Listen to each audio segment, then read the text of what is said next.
পলাশ, vote শেষে চলছে গণনা। সারাদিনের পরিস্থিতি আর ভোট গণনা বিষয়ে বিস্তারিত জানান।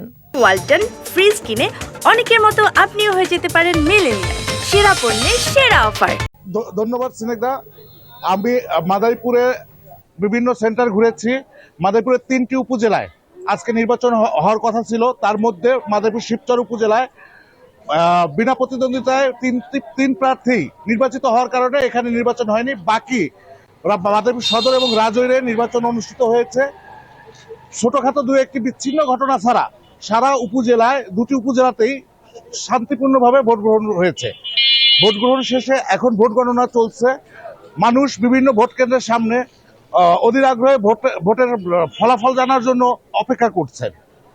মাদারীপুরে পুলিশ বাহিনী এবং প্রশাসনের লোকজন খুব কঠোরভাবে এবারে নির্বাচনটিকে পরিচালনা করেছে, যার কারণে কোথাও সামান্যতম অপ্রীতিকর ঘটনা তেমন একটা ঘটেনি।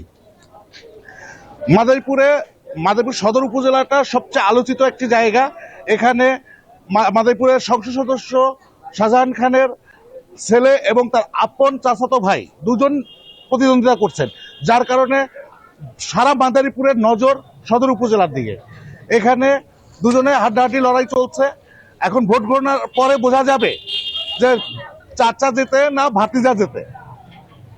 আর মাদারীপুরে অন্য সব দিকের খবর মোটামুটি শান্ত এবং নির্বাচনের পরেও শান্ত থাকার আশা ব্যক্ত করেছেন জেলা প্রশাসন।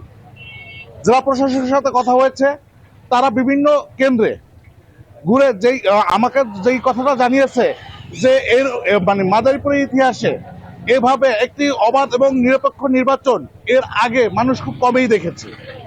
সাধারণ মানুষও ভোট দিতে পেরে অত্যন্ত খুশি হয়েছে এবং মাদারীপুরের মানুষ মনে করছে বাংলাদেশে আবার ভোটের পরিবেশ ফিরে আসছে। সিনেগা, এই ছিল আমার কাছে মাদারীপুরের শেষ খবর।